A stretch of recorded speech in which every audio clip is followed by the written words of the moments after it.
మొదటి యోహాను 4:13 చూస్తే ఆయన మనకు తన ఆత్మలో పాలు దయచేస్తున్నాడంట. హల్లెలూయా. చూడండి, మనము ఒక కుటుంబం ఉన్నాం అనుకోండి, ఒకే ఇంటి పేరు వాళ్ళు ఉన్నాం అనుకో, ఏమంటాము? మా పాలివారు. ఏదైనా ఒక జరిగితే, ఒక కుటుంబంలో ఏ కార్యం జరిగినా మనం ఏమంటాము? మా పాలివారు, మా బంధువులు, ఒకే ఇంటి పేరు వారు అని అంటూ ఉంటాం. అయితే ఇందులో పాలివారు మనం ఎలాగయ్యామో తెలుసా? యేసు క్రీస్తు రక్తంలో కడగబడడం వల్ల, ఆయనే నిజమైన రక్షకుడని మనం తెలుసుకోవడం వల్ల, ఆయన నామములో బాప్తీసం పొందడం వల్ల, ఆయన ఆయన ఆత్మ సంబంధమైన రాయిగా ఉన్నప్పుడు, ఆయనే మూలరాయి ఉన్నప్పుడు ఆయనలో కట్టబడడం ద్వారా ఈ రోజు మనము ఏమై ఉన్నామనంటే, చూడండి, ఆయన పునాదులో కట్టబడుచు ఉన్నాము, పరిశుద్ధమైన దేవాలయముగా ఉంటూ ఉన్నాము, ఆయన ఆత్మ మూలంగా దేవునికి నివాసస్థలమై ఉన్నాము. ఈ రోజు ఆత్మ సంబంధమైన మందిరముగా కట్టబడుచు ఉన్నాము. ఇవన్నీ మన జీవితంలో జరగడం వల్లే ఈరోజు ఆయన ఆత్మలో మనము పాలివారమై ఉన్నాము. హల్లెలూయా. ఈరోజు ఆయన ఆత్మలో పాలివారమై ఉన్నాం కాబట్టే ఆయన మనలో నివసిస్తూ ఉన్నాడు, మనతో ఉన్నాడు, మనమల్ని నడిపిస్తూ ఉన్నాడు, మనమల్ని పోషిస్తూ ఉన్నాడు, మనమల్ని రక్షించి కాపాడి ముందుకు నడిపిస్తూ ఉన్నాడు. ఈరోజు ప్రతి ఒక్కరము మనము జీవిస్తూ ఉన్నాము, మన జీవన విధానం కొనసాగిస్తూ ఉన్నామనంటే దేవుడు నీతో ఉన్నాడని మర్చిపోవద్దు. హల్లెలూయా. దేవుడు నీలో ఉన్నాడని మర్చిపోవద్దు. దేవుని యందు భయభక్తులు కలిగి నీ జీవిత కాలం అంతా దేవునికి మహిమకరంగా జీవించాలి. ఆయనలో పాలివారం అయిన మనము, చూడండి, మనకు అర్హత లేకపోయినా ఆయన ఏమిచ్చాడు? అర్హతని ఇచ్చాడు. చూడండి, ఒక ఉద్యోగానికి అర్హత లేకుండా ఉద్యోగం వచ్చిందానికి మనం ఎంత హ్యాపీగా ఫీల్ అవుతాము. అదే విధంగా ఇక్కడ మనకు అర్హత లేదు, ఆయన కూడా దేవుడు ఆయనలో పాలివారిగా చేసుకున్నాడు. మొదటి యోహాను 4:16 దేవుడు ప్రేమ స్వరూపై ఉన్నాడు, ప్రేమయందు నిలిచియుండువాడు దేవుని యందు నిలిచియుండును, దేవుడు వాని యందు నిలిచియుండును. హల్లెలూయా. దేవుడు ఏమై ఉన్నాడు? ఆయన ప్రేమ స్వరూపి అయి ఉన్నాడు. ఆయన నీకేమిచ్చాడు? ఆయనలో పాలిభాగస్తునిగా చేసుకున్నాడు. ఆయన శరీరంలో నిన్ను అవయముగా చేసుకున్నాడు. ఆయన శరీరంలో అవయవంగా ఉన్న నీకేమై ఉన్నాడంటే ఆయన శిరస్సుగా ఉన్నాడు. హల్లెలూయా. నువ్వు జ్ఞాపకం చేసుకోవాలి, అయ్యో నా అవయవము దేవునిలో కట్టబడుచు ఉన్నది, నేను ఆత్మ సంబంధమైన మందిరముగా కట్టబడుచు ఉన్నాను, నేను పరలోకములో దేవుని కనుసనుల్లో నేను ఉన్నాను, కాబట్టి నేను నా దేవాలయమును నేను పాడు చేసుకోను. హల్లెలూయా. నా దేవాలయం నేను పాడు చేసుకోను అంటే ఏం చేయాలి? నువ్వు దేవుని వాక్యమును చదవాలి, దివారాత్మను చదవాలి. నీ దేవాలయం పరిశుద్ధముగా ఉండాలంటే ఏం చేయాలి? వాక్యముతో ఉదక స్నానం చేయాలి, ప్రార్థన చేయాలి, దేవునిని ప్రతిష్ఠించుకోవాలి. హల్లెలూయా. అందుకే అంటూ ఉన్నాడు, దేవుడు వాని యందు నిలిచి ఉంటాడు. ఎవని యందు? ఆయన ప్రేమను ఎవరైతే పొందుకుంటారో, యేసుక్రీస్తు ప్రభు వారి ప్రేమను ఎందరైతే పొందుకుంటారో వాళ్ళందరూ కూడా ఆయన ప్రేమ వాళ్ళలో ఉంటది, వాళ్ళు ఆయనలో నిలిచి ఉంటారు. హల్లెలూయా. ఆయన వాళ్ళలో నిలిచి ఉంటాడు. హల్లెలూయా. జ్ఞాపకం చేసుకోవాలి. చూడండి, కీర్తన 132:14 నేను చదువుతాను. ఇది నేను కోరిన స్థానము, ఇది నిత్యము నాకు విశ్రమ స్నానముగా ఉండును, ఇక్కడ నేను నివసించదను. హల్లెలూయా. ఆయన కోరుకున్న స్థానం అంటే ఇది ఏంటిది? నీ దేహము, నీ హృదయము ఆయన కోరుకున్న స్థానము. ఎందుకు ఈ హృదయమును దేవుడు కావాలనుకుంటూ ఉన్నాడు? ఎందుకు దేవుడు నీ హృదయంలో నివసించాలనుకుంటూ ఉన్నాడు?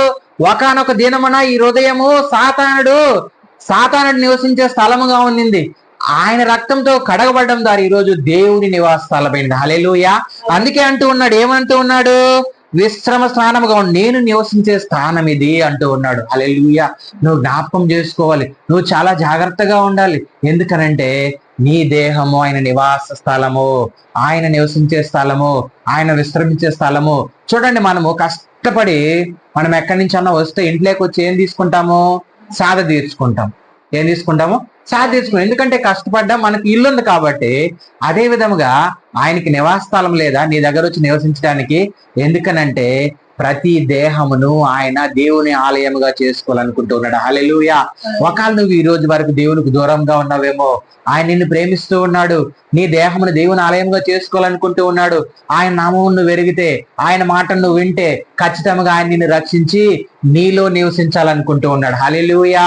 నీతో ఉండాలనుకుంటూ ఉన్నాడు, నీ కుటుంబంలో ఉండాలనుకుంటూ ఉన్నాడు, నువ్వు జాబ్ చేసే దగ్గర ఉండాలనుకుంటూ ఉన్నాడు, నువ్వు ఎక్కడికి వెళ్ళినా అక్కడ నీతో నివసించాలనుకుంటూ ఉన్నాడు. అలాంటి ప్రేమ స్వరూపైన దేవుడు ఈ రోజు నీతో మాట్లాడుతూ ఉందనంటే దేవుడు ప్రేమ స్వరూపై ఉన్నాడు. హల్లెలూయా. ప్రేమ యందు నిలిచి ఉండేవాడు దేవుడు వాళ్ళ యందు నిలిచి ఉన్నాడంట.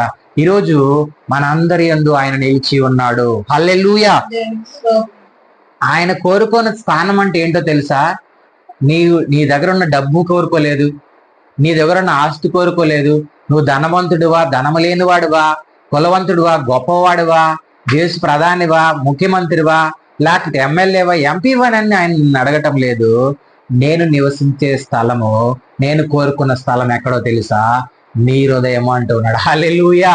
అయితే నువ్వు దాన్ని ఆత్మ సంబంధమైన మందిరంగా నువ్వు కట్టబడుతూ ముందుకు వెళ్ళాలి. మనం ఇంకొక మాట జ్ఞాపకం చేసుకుంటే ఎఫ్సీలకు రాసిన పత్రిక 4వ అధ్యాయం 6వ వచనం చదవండి. ఎఫ్సీలకు రాసిన పత్రిక 4వ అధ్యాయం 6వ వచనం త్వరగా. అందరికీ తండ్రి అయిన దేవుడు ఒక్కడే. అందరికీ తండ్రి అయిన దేవుడు ఒక్కడే.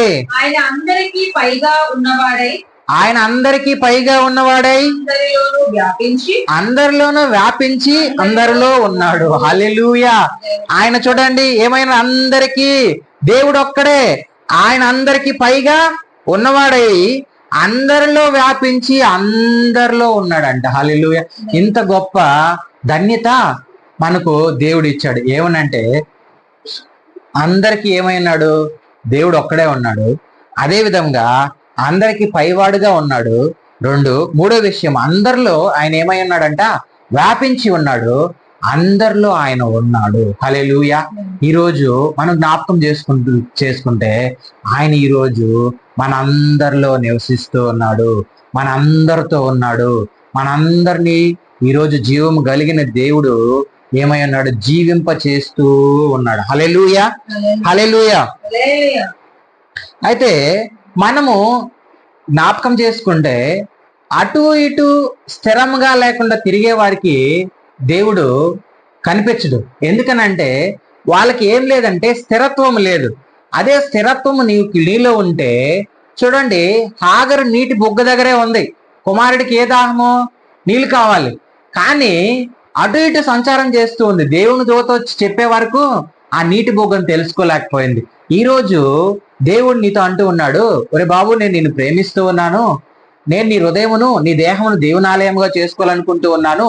ఈ లోకంలో ఇప్పటి వరకు నువ్వు తిరిగించాలు, నువ్వు నా దగ్గరికి వస్తే నేను ఏం చేస్తాను? నా రక్తంలో కడగబడి నిన్ను పరిశుద్ధమైన దేవాలయముగా నేను చేసుకుంటాను అంటూ ఉన్నాడు. హల్లెలూయా. అయితే మనం జ్ఞాపకం చేసుకోవాల్సిన